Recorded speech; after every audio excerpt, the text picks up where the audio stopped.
Hey everyone, Monty O'Brien here from Digital Dames. Thanks for joining us for another Lunch and Learn Friday.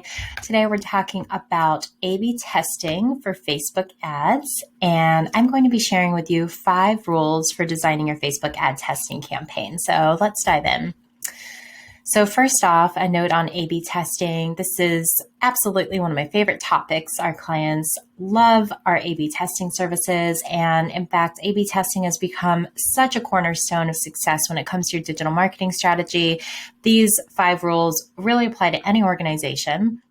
What we mean by A/B testing, of course, is split testing different components of your advertising. In this case, we're talking specifically about Facebook ads, but of course, A/B testing can be applied across so many different channels of digital marketing. But in short, you're basically trying to split test different parts of your advertisement to see which drives the most action, whether you're testing copywriting and your headlines, images. There's actually a whole number of variables that we won't dive into now, but there are multiple ways that you can learn about what ways that you can tweak your advertisements in order to get your customers to take action. So really the value of A/B testing too, when it comes to Facebook especially, is that Facebook is actually a very cost-effective place for you to conduct A/B testing. There are so many different types of demographic targeting that you can apply to your ads. And if you find in an ideal world, you will find that certain variables such as like images or color schemes really drive different action when it comes to your consumers. It will drive more click-throughs, and what you want to do is apply that knowledge to different components of your digital strategy. So if you find that your clients, for example, really click through on buttons that are red, then you might consider applying red buttons to your website. Now, that's just an example. I'm not sure if I'm a fan of red buttons, but that's really the idea, is like learning what works for your consumer and then applying it across the board.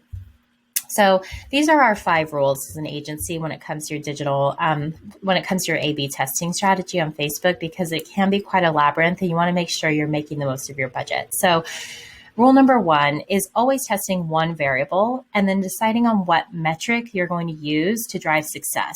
The most common variables, like I said, are things like images, copywriting. The idea here is that you are keeping all the different components of your ad completely static.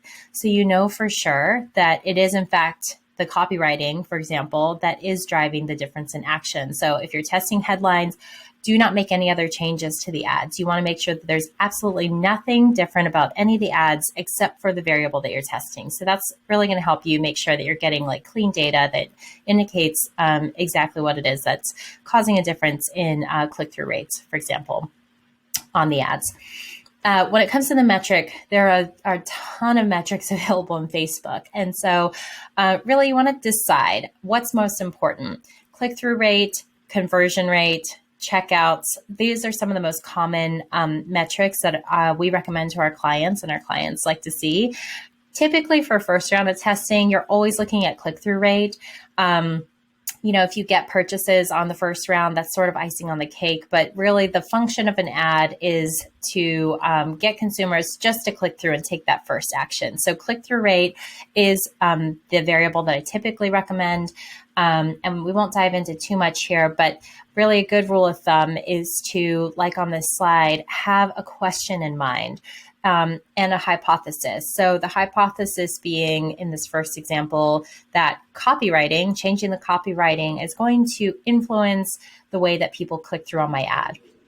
So in the first question that we have here, the question being posed is, what advertising copy gets the most ad clicks? And you want to really look at the click-through rate, which indicates, the percentage of people who click through divided by the impressions that your advertisement received. So we won't dive too much into that, but rule number 1, one variable, one metric, very important when it comes to measuring your campaign.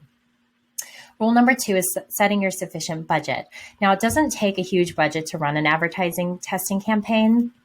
In fact, you can start with as low as $250. There are so many things at play here that really can influence the ad budget. You want to basically make sure that your advertising audience is large enough to get enough information and that your budget will cover that. Now, during high peak times like Black Friday, you probably don't want to run an ad testing campaign around that time because there's so many different advertisers bidding. But at the same time, you have more shoppers shopping. So the ad budget can really like fluctuate from day to day, but $250 is like a good place to start. Overall, when it comes to actual data, your aim is to try to get 100 conversions per ad. So, this number is going to be different for every single organization. If you find that the cost of click-throughs on your ad is $2.50 and you have 4 variations and you're trying to get 100 conversions, you multiply those and that makes your ad budget $1,000. So I don't mean to confuse things. The idea here is that you want to set aside probably 5 to 10% of your overall ad spend budget. Just dedicate that to testing. And the goal there is not to get conversions. It's to really learn what is working for your consumers so that you can apply that to the overall testing budget. But if you're looking for a hard number, usually $250 is the way to go.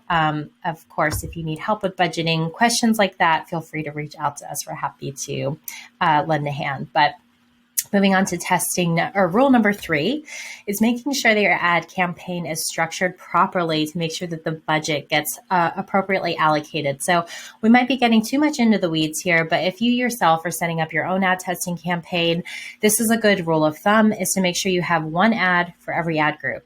So that means even if you have 30 ads that are being tested amongst one another, that means you're going to have 30 ad groups. And the reason is that Facebook by default, if all the ads are in one ad group, it will automatically start allocating more budget and favoring one ad over another if Facebook finds that a certain ad is like outperforming in terms of engagement. But what you really want to do is get a sense of, like, all things being equal, if budget is spread evenly across these ads, which one outperforms the others. Now, of course, there's exceptions to this. Again, I won't get too complex. There are times when this doesn't always apply, but for the most part, you want to split it up in that way. So rule number 4, and probably the most important one when it comes to our clients, is making sure that you're gathering enough data to make informed decisions. And in order to make proper predictions about consumer behavior, you need to have enough data to make it statistically significant in order to make those conclusions. So basically, you want to make sure your ad is seen by enough people to conclusively say, yes, this ad outperformed the others. Now, there's a number of tools available to help you do this, including statistical significance calculators, of which I will link in the details below. And in fact, at Digital Danes, we have 2 totally free tools that you can use. One is a statistical significance calculator to determine, hey, has this ad really outperformed the others in a significant way, enough to where I can say, yes, this ad will bring in more revenue.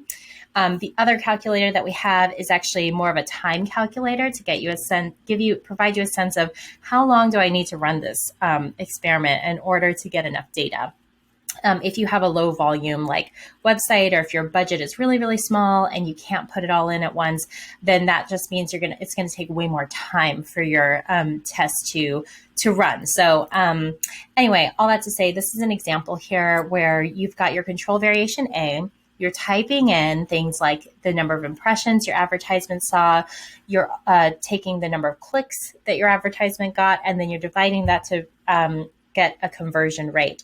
And without diving too much into statistics, what you're looking for here is a 95% certainty that variation A actually beat out variation B.